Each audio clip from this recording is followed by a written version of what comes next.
I like you, even when I don't try to. Yes, I do, that's the truth. I like you, but What you are hearing is Amante, who is a Claim Your Campus Student Council member, singing on Instagram. And now, I asked him why he chose to post this particular post. And he said he did it out of boredom, but he likes to sing, he is very multi-talented, and he likes to use social media to display those talents. Social media. It affects all of us whether we like it or not.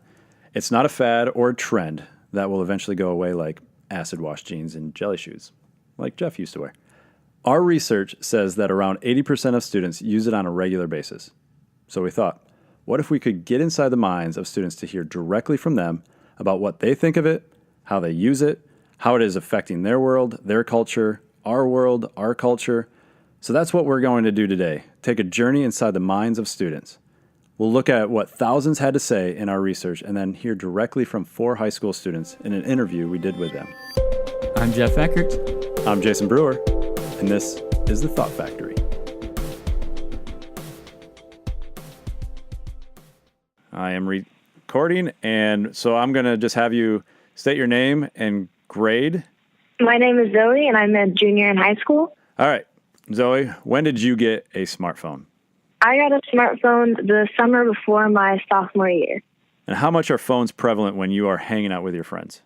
The prevalence of phones kind of changes depending on the situation. Like if we're at like a restaurant or something, normally everyone puts their phones in the middle of the table or something. But if we're at someone's house or some sort of other situation, everyone is normally like on their phones or while talking to each other. Do you think that phones are too intrusive into you and your friends' lives? I don't think that phones are too intrusive because most of the time when we're on the phone, we're like still interacting with each other and showing each other things that are on them. It's not really bothersome for us to be on our phones because everyone has gotten better at multitasking and being able to pay attention to multiple things at once. On social media, I am mostly observational and don't really put out much of my own content. So how much do you think students plan when they post? For me personally, I don't plan that much when I post things. If I think that this is like a good thing to post, then I just post it without much thought. But some people will spend a lot of time focusing on a caption or the exact wording of stuff, which sometimes I spend mostly 5 minutes maybe on a caption. Do you know a lot of students who don't use social media? Some of my friends, during the school year, will delete their social media apps except for on weekends or something, so that when they're trying to focus on doing homework and things, there's not a distraction of their phones all the time. So we started on this topic thinking we were just going to do one episode, and as we got into it more, we realized that we needed to do more. In fact, we think, as of right now, this would be a 3-part series. So on this episode, we're going to go at the angle of hearing what students have to say, their perspective in our research and in the interviews that you did, which are amazing, by the way. Well, thank you. Well, I know the next episode we're probably going to hear from 2 completely opposing views on social media. One from a college professor who has many years of research and is an author on the subject. And then another from a lead singer of one of the most popular Christian bands of all time, at least according to Jeff, who has a different approach. And, man, you're really going after me. The jelly shoes. Yeah, okay. Well, You're we'll just see. a little outdated, I think. Jellies are great, man. Some of you are like, what are jelly shoes? Can you eat them? No. And the last episode that we're thinking about is pulling it all together, but asking how do we help students redeem social media as a tool for good? And we're going to get into some guidelines. One of the things we've realized, as you look around, students are really on their own. They're trying to figure this out. And as we're hearing from them, I think what I'm hearing between the lines is they want us to help provide some guidelines. And so as youth workers, as parents, we're going to get into some specifics and some ideas about how to create and help create guidelines for students. I'm excited about that. Yeah, like I said, it's not a fad or a trend, so it's not going to go away. It just kind of appeared on the scene, and students now, they've existed as long as social media has existed. So it's become a part of their world, their life. but there hasn't really been any real true good guidelines for students to navigate through social media. And so we're just kind of letting them at it, and we see results that are negative and positive, but we want to help youth leaders, parents, navigate with them for social media and their students. Which app do you use the most? I use Instagram and Twitter the most. Do you think that phones are too intrusive into you and your friends' lives? Yeah, I would think that they are, just because in the waiting times or when they are using their phones, it's wasting opportunities for us to talk or grow our relationship.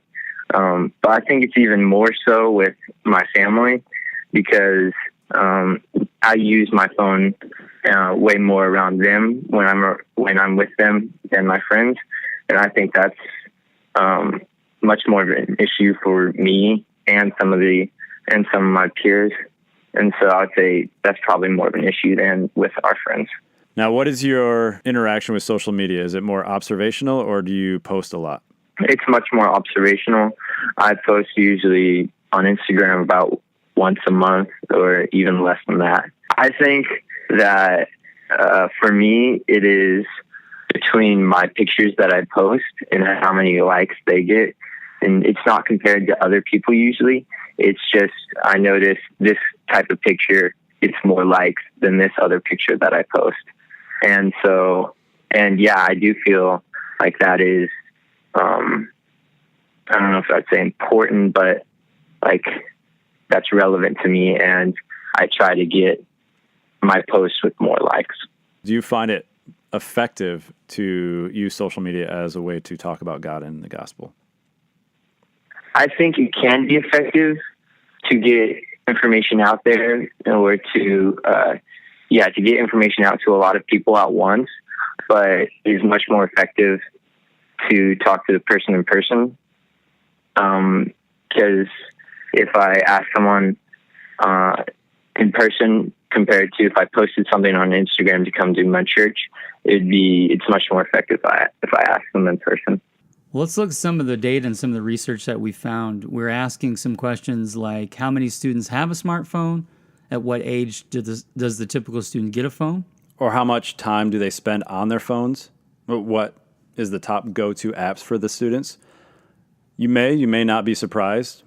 From our research, we have found that 82% of students have a smartphone, which correlates to more of the national research as well. Like those stats are pretty similar, that 80+% of students have a smartphone. Not really surprising. Probably all maybe would have guessed a number close to that. That's probably about what I thought if I were to be asked. And I think when I hear that number, one of the things I think about is, what about students that don't have smartphones? There's only a handful, according to one of my daughters. Like everybody in the world has a smartphone but her. She's in middle school. But what do we do with those who don't? And the idea that we shouldn't assume that everybody has one, because they don't. 1 out of 5 students don't have one. And how do we not make them feel left out or inferior because they don't have a phone? Well, we have found that 48% of students have smartphones by the time they are in middle school. And so it's about half by middle school. Yeah, and so from a very young age, realizing that once they get into middle school, half of students get them then. So a good majority have them, meaning that in this time of their life when they're asking so many questions, Google has become the ultimate answer to every question that students ask. It's become sex education for them, a fact checker, their guide for life.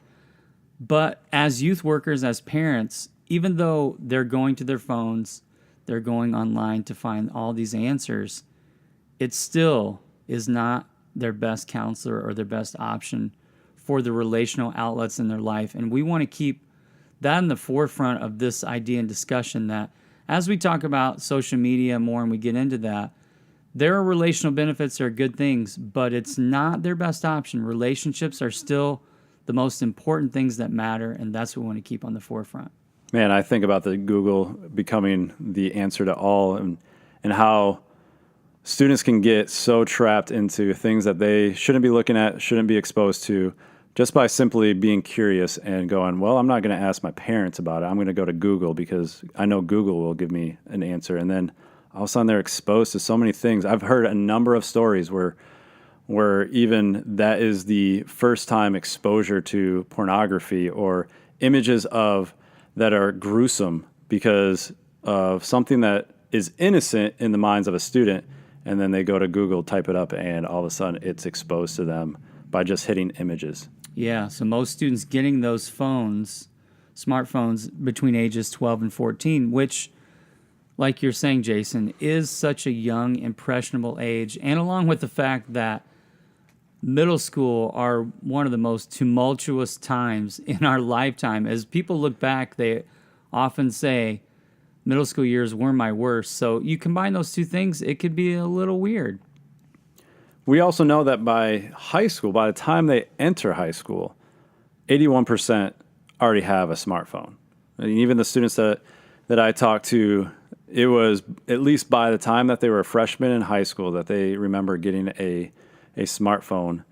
And really, like, what other type of phone would you get if you're going to be getting a phone? Like, why would you go and get a flip phone or a corded phone, for your room? Did you just say corded? You're making fun of me for jelly shoes, and you just said corded phone. I knew you would understand. And yeah, exactly. Thank you. Thank you very much. I know you've switched to the cordless phone. I did, yeah, just recently. Yeah. It's great.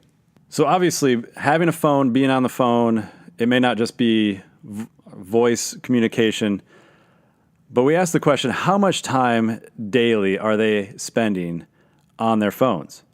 And we got a response of 62% say that they are on their phones 3 to 5 hours a day. That's almost 2 out of 3 students say a good chunk of their day is spent on their phones. And what we're hearing, and this, again, probably is no surprise, we hear from students in the interviews, and we maybe know it just from our real-life experience, is that their default way to spend time together and by themselves is just to go to their phone. It's become the natural, expression of what do I do when there's a spare second in my life? I pick up my phone, I start checking things out. Another question that we asked these students was, what's their number one go-to app? What we have found, it may be surprising to you, it may not be surprising to you, is the number one go-to app for 37% of students is Snapchat. And then I guess what's more surprising when we look at these stats is that Twitter and Facebook is not even 1 or 2, which I think we knew for some time. But Instagram is the second go-to app for students at 27%. Yeah, what surprised me was the fact that what's the number one go-to app? 8% of students said Facebook and 6% said Twitter. So Facebook edged out Twitter in like the most used or go-to app, which surprised me. And I know that from what we have found when we look at the research, and the data goes across the country at different areas of the country, different pockets of students, we have found that they may be interacting with Instagram, but also Twitter, but it may be Snapchat and Facebook. And so there's a combination where certain parts of the country interact socially differently on different platforms. Yeah, what we've heard from students in talking to them around the country is that there seems to be almost a little rivalry between Twitter and Instagram, where some schools, their culture is more driven by Twitter and how they communicate with each other, and some is more driven by Instagram. So it depends on where you live, but obviously we know those are very used apps, but Snapchat is the number one. Now, looking at Snapchat, it's probably the most recent social media platform that has come out, where it's the newest. It is what youth are interacting with. And so the question is Snapchat bad?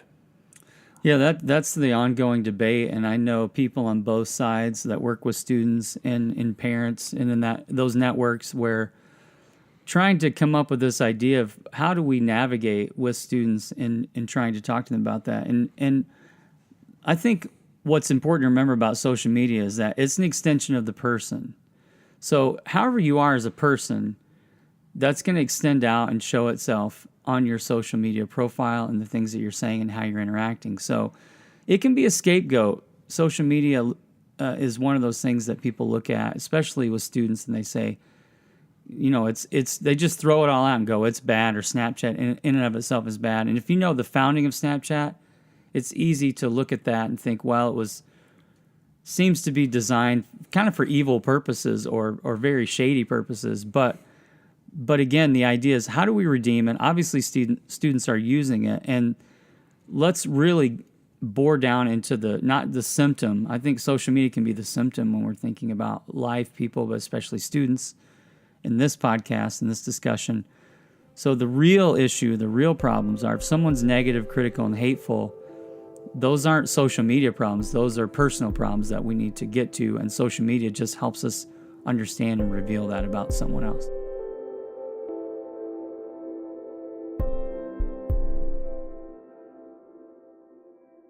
Hey guys, this is Joshua Liggins, former youth pastor, now current school teacher in South Florida. Hey, this is for parents.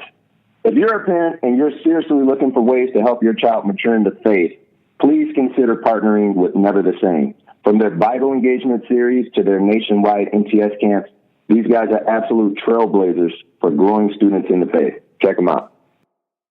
Phones are pretty prevalent when I'm hanging out with friends. We're usually always on them together, showing each other things like, oh, look at this Snapchat, or did you see that tweet? I thought it was really funny. But sometimes if we go out to dinner or like we're playing games or something, we'll say, okay, everybody put your phones away. Like whoever gets on their phone first, like has to do a dare, or like we'll incorporate it in like a game. If everyone is on their phone, we'll kind of look up and say, okay, we're spending a little too much time. We're not really interacting. Like we're together, but we're not communicating or enjoying our time together. We're just on our cell phones, or like occasionally we'll show each other something that's on them. Sometimes I do think that phones are a little too intrusive in our lives. I personally spend a lot of time on my phone and on social media, and I think that I could definitely dedicate that time to something better. But I respect social media in the fact that it connects us. Like it allows me to talk to people that I don't normally see, or live in different states or cities or even countries if I desire to. And it just allows us to communicate more often. I think that social media gets a bad rap, mostly when talking about young people and how much we're on it or how much it's involved in our lives. But I do think it is a useful tool for us to really connect with one another and connect with people that we wouldn't with normally, or to spread a message that we think should be spread. And like using it as a platform to get the word out about something that's important to us. So what kinds of posts are students generating? What are they talking about? What are they liking? What motivates them to do these posts? Let's look at some data and find out. Yeah, our data is saying only 5% are posting cause-driven content. And so this idea that posting something about a cause they believe in, that's obviously a huge trend in our world today. And what we found in our research is that that's not really showing up a whole lot yet on social media. But the question we've been asking is, will that be a trend? Are students going to go more that way in taking what's happening in the world and ideas and trends and causes that they believe in and start to post about them more? Would one of their posts be, hey, I just bought a t-shirt for this cause? It could be, hey, I'm wearing jelly shoes. They're awesome. I really think we should all start wearing those again. Hey, I am advocating for acid wash jeans to come back. Now, I saw a youth pastor just this week, no joke, that had acid wash jeans on. So we should ask her, because maybe those are making a comeback. I saw a man today when we went to lunch wearing acid wash jeans, and I don't know how influential he is in his community, but I too recognize that somebody else out there in the world is wearing these types of jeans, and I'm not sure if that is appropriate. Well, I think it'd be a great cause on social media. We're going to talk about how to engage students in causes more in another episode, particularly in thinking about their faith. How do we connect students' faith with their social media presence? Amante, when did you get a smartphone? I got my first smartphone about 4 years ago. It was my birthday, and I had good grades on my report, so my mom bought me my first smartphone. A few weeks ago, I dropped my phone and broke it, and I like freaked out because my phone had my grades on it, had my schedule for the next few days on it, it had what homework I was supposed to do on it, it had notes on it. I take notes on my phone for church. My phone, has a lot of important things in it, and I think that I think it's too big of a part in students' lives nowadays, and that I don't think it's necessarily a problem, but I think it can be a problem. There is a link between the likes that I receive and the self-esteem, because I personally used to I would delete a picture or a tweet if it didn't get 110 or more likes on it, but now it's to the point where like I'm getting better at it, and I haven't deleted a picture because of the likes, but I only delete things now if it's something stupid that I posted or something that I should have done. But it used to be a problem, I used to would delete it, or evaluate it based off the likes that I received. But now I don't look too much into that anymore. I like to use social media to tell people how good God really is, and I like to use it to just tell people what I'm thinking about or how I'm feeling. Like last night, I posted something that said, "Pray for me," because I was feeling, kind of in the dumps, Mm-hmm. And I just use social media I use it a lot for that side of things. I think that social media can be a two-headed monster. I think it can be used in a lot of good ways, but I think it's also powerful in a lot of terrible ways. Where I'm from, a lot of people use social media to down on their friends or to down on each other or to down on themselves, But I think as a generation, I think that we need to watch out for how we allow social media to affect us and how we allow it to take us over, because as I was saying earlier, I think that it affects how we interact with each other and with other people. And I think that we're not doing a good job as a generation of learning just simple principles of talking to other people and socializing with other people, because we're too used to using social media. And I've heard a lot of older people say, well, back in my day, I didn't have no Instagram or no telephone, and we had to know how to talk to each other. And I mean, that's kind of funny, but I think what they're saying is true. But also, like, there's a lot of people that use it to say, hey, I'm having a good day. Or a lot of people use it to talk about Jesus, or a lot of people use it to promote events or parties that are going on. So I think it can be a two-headed monster. Now, one of the things that we talked about off the air, off record, is something where we are assuming 100% of students use social media. We are just assuming that it's ingrained in who they are. It is like they are plugged into their phone or their computer, and every thought goes onto social media sites. But we have found that 18% don't use social media. Or we have found that social media may get turned off for a period of time. And we found that to be a pretty good number, a significant number of 1 in 5 students are saying, yeah, social media exists, but I'm not on there. And I've wondered if that too might be a percentage that might grow over time. Like we said, we don't see a day anywhere in the near future where social media is going to go away. It's something that's a part of the fabric of our society. But as youth workers, particularly if you're a youth worker listening to this, the question to think about is, what do we do with those who don't use it? Because in youth ministry, a lot of times, that's our primary communication tool. It's ways we're getting information out. I know texting and social media messaging is getting to students. And that's one of the challenges I think that we have to face, is to think 18%, about 1 out of 5 or so of our students aren't on social media at all. And so what do we do to kind of engage those students as well? Do we even encourage them to increase that number from 18% to 25% to 30% to 50%? Is that something that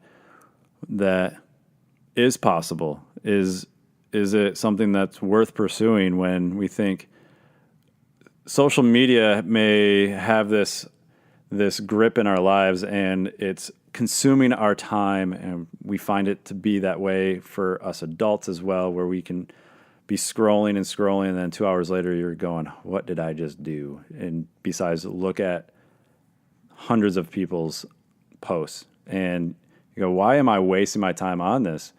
And what's the purpose overall of social media if we're spending time on something of just looking or interacting with and commenting? Is that something that we want to pursue and say, we want to encourage students to be less and less on social media? I don't know. I'm not sure what the answer would be, but it makes me think of an adult leader that mentioned a conversation that she had with her small group and about social media and how it is their world. It is a part of their identity. It is something that they spend a lot of their time in, yet it is very stressful and it makes them anxious the majority of the time when they're comparing themselves to other people, when they look at the glamorous stuff that they see with their friends, or they are recognizing that they are without what another person has. It makes them anxious. It makes them stressed. Is that a good thing? Is that something that we're like, yeah, okay, well, I know it's part of your world, but keep being stressed and anxious about it? Yeah, I'll be curious in the next episode when we hear from one of our guests. And I'll be really interested to see what he has to say about this, because he's a pretty well-known person that's just taken the road totally away from social media, and it's pretty shocking how he's doing it. So I can't wait to hear about that. You know, like you're saying, Jason, when you think about students that, for example, are deleting posts because they don't get enough likes, and that issue of pride coming in, like, well, I'm not going to have something in my record or on my feed that isn't well liked enough, so I'm going to remove it. Those are all things that factor into the everyday lives and thinking of students and what's important to them and where they're getting their worth from the amount of likes, from the amount of interaction and the time they're spending on that. So those are all things to consider when we work with students, that social media has become such a massive part of not just our lives, but how we think about ourselves and others. Based on some of the interviews that we had, it's not so much the picture on Instagram that they spend time on. It's the what are they going to say about this picture, that they have to think it's really critical to get the words right and say it eloquently and make people laugh at it just so that other people can thumbs up it. Yeah, so we asked those students, how much, what's your thought process? So 41% are saying it's pretty random what I put out there. And then we're asking them, how much time are you putting into that? By saying an overwhelming majority, 70%, are saying I put significant time into it. We took those two stats of what they're putting out there and the amount of time, and it brought us to believe that they're thinking about things just at the moment, and they're not maybe thinking as much about the big picture. Now, we know students dedicate some of their social media identities for certain themes or ideas, and they kind of stick around that. But what we found is most, 40%, just kind of throw it out randomly, and yet 70% of students, when they ask, they're putting a significant amount of time into those random posts. So they're coming up with the captions. They're asking their friends, what can I say? What clever caption or new way can I say this to catch people's attention? And so, again, we're finding out it's a thing where it's causing them to spend a lot of their time every day in just not just posting, but thinking about what they're going to post from this random thing that they're talking about. We believe that social media affords students an incredible opportunity to use their life for good. Like we said before, social media is not the problem. We can criticize it all we want, but it's really an extension of who a person is. And when working alongside students, let's remember that social media is the top of the iceberg of a person's life. We need to go deeper beyond the symptom to the root of a person's heart if we really want to see it changed.